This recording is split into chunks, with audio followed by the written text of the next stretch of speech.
Jangan takut untuk mencoba dan melakukan hal yang kamu inginkan. Halo semuanya, nama saya Michael. Selamat datang di channel saya, Sikutu Buku. Kali ini saya akan bahas buku The Big Leap karya Gay Hendricks. Sebelum kita mulai, buat kalian yang mau support channel ini agar terus berkarya, caranya gampang banget.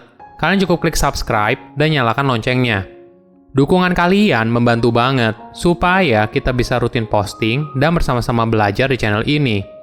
Buku ini membahas bagaimana kamu bisa mengubah perspektif kamu soal hidup dan tidak membiarkan ketakutan menguasaimu. Pada dasarnya, setiap orang punya mimpi, tapi tidak semua orang berani menjalani hidup sesuai mimpinya. Hidup kita ditentukan oleh perilaku kita, tantangan yang kita ambil, dan alasan yang kita buat. Sayangnya, kita semua memiliki mimpi yang tidak pernah diwujudkan karena alasan yang dibuat terus-menerus. Kita didorong dan dibatasi oleh ketakutan pada hal yang tidak diketahui dan ketakutan akan perubahan. Padahal, untuk menjalani kehidupan yang benar-benar luar biasa, kamu perlu memahami bahwa tidak ada yang pernah menjanjikan atau memberitahu bahwa hidup ini akan mudah. Keindahan hidup akan muncul saat kamu berusaha keras meraih yang kamu inginkan dan kenikmatan setelah mendapatkan hal tersebut dengan jerih payah. Saya merangkumnya menjadi 3 hal penting dari buku ini. Pertama, ketakutan menjadi versi terbaik. Hidup bisa sulit dan seringkali kita terjebak dalam masalah. Namun, ketika kamu bertanya pada diri sendiri, apakah kamu siap untuk hidup bahagia, dan kamu membayangkan sepanjang hari tanpa mengeluh tentang apapun, mungkin pandangan kamu tentang hidup perlu diperbaiki. Pada dasarnya, setiap orang memiliki masalah sendiri dengan kebahagiaan, dan menariknya, kita seringkali menolak untuk bahagia. Jika kita berusaha mencari tahu kenapa, ternyata ada ketakutan di sana. Kamu mungkin takut mencapai potensi diri kamu yang maksimal, karena jika kamu melakukannya, tidak akan ada lagi alasan jika impian kamu tidak menjadi kenyataan. Kamu mungkin memiliki berbagai mimpi yang kamu simpan untuk dirimu sendiri, karena tampaknya tidak realistis atau di luar jangkauan. Di banyak kasus, diri kita pribadilah yang menahan diri untuk mencapai apa yang kita inginkan dalam hidup. Kita ternyata punya sebuah batasan imajiner tentang bagaimana sebuah hidup yang bahagia. Apabila kita mendekati atau nyaris melewati batasan tersebut, maka kita cenderung menyabotase diri kita sendiri. Hal ini juga berkaitan dengan adanya ketakutan dalam mewujudkan mimpi dan meraih potensi diri yang maksimal. Hendricks menyebutnya sebagai upper limit mindset. Masing-masing dari kita ibaratnya memiliki pengaturan termostat batin yang menentukan seberapa besar cinta, kesuksesan, dan kreativitas yang kita biarkan untuk dinikmati diri kita sendiri. Inilah yang kemudian membatasi potensi diri kita yang sepenuhnya. Mengapa hal ini terjadi? Menurut Hendricks, hal ini terbuat dari 4 penghalang tersembunyi yang berdasarkan rasa takut. Meskipun kelihatannya benar, itu tidak nyata. Kita tanpa sadar mempercayai hal tersebut yang menahan potensi kita.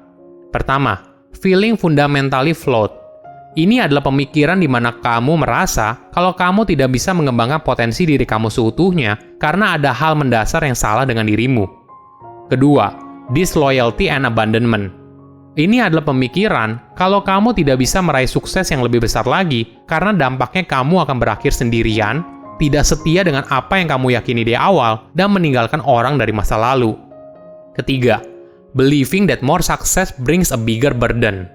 Ini adalah pemikiran kalau kamu tidak bisa mengembangkan potensi pribadi karena merasa akan menjadi beban yang lebih besar daripada sekarang.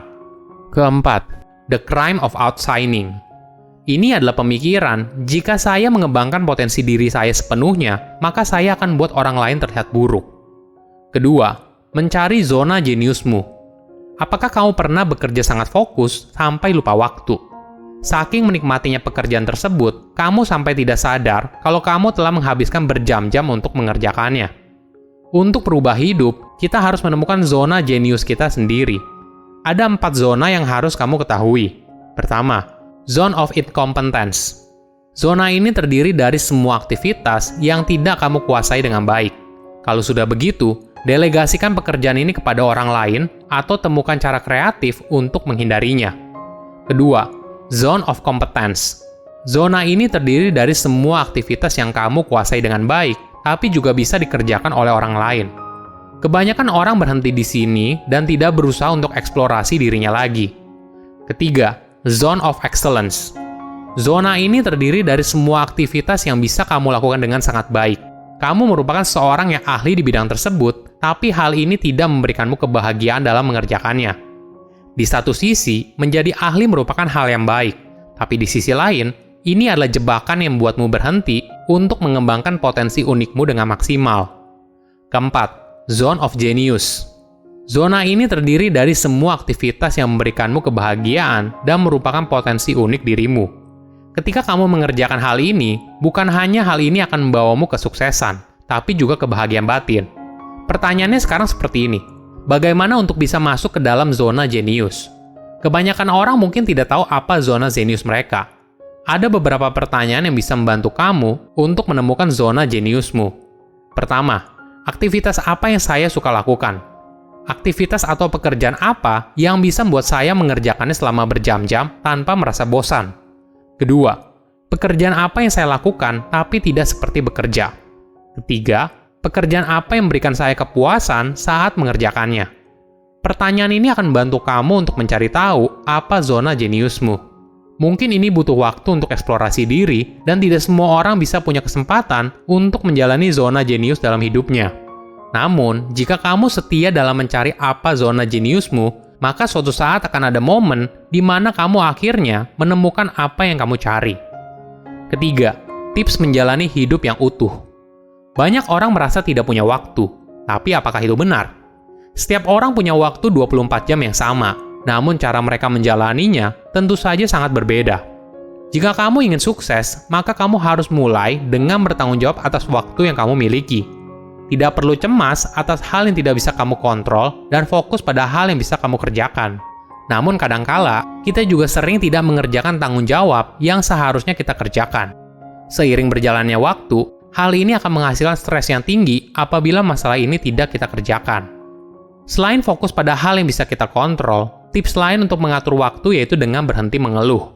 Perlu kamu ketahui, mengeluh adalah sebuah tindakan yang buang waktu dan sangat berbahaya apabila dilakukan berlebihan. Ada satu latihan yang menarik. Coba catat pembicaraan yang kamu lakukan dengan orang lain selama 1 minggu. Lalu, perhatikan betapa sering orang lain atau bahkan kamu sendiri mengeluh atas hal yang tidak bisa kamu kontrol. Ketika kamu atau rekan kerja sedang mengeluh, tentu saja butuh seseorang untuk mendengarkan. Namun selain itu, ada pertanyaan yang harus dijawab. Apakah hal ini berada di dalam kendali saya atau tidak? Jika iya, apa yang bisa saya lakukan? Jika tidak, kenapa saya selalu mengeluh? Pertanyaan ini akan menjadi refleksi diri tentang hal apa yang akan kita lakukan di masa depan. Rasa takut membuatmu berhenti untuk meraih potensi diri yang maksimal. Jangan biarkan dirimu sendiri menyabotase masa depanmu. Silakan komen di kolom komentar pelajaran apa yang kalian dapat ketika baca buku ini. Selain itu, komen juga mau buku apa lagi yang saya review di video berikutnya. Saya undur diri, jangan lupa subscribe channel YouTube Sikutu Buku. Bye-bye.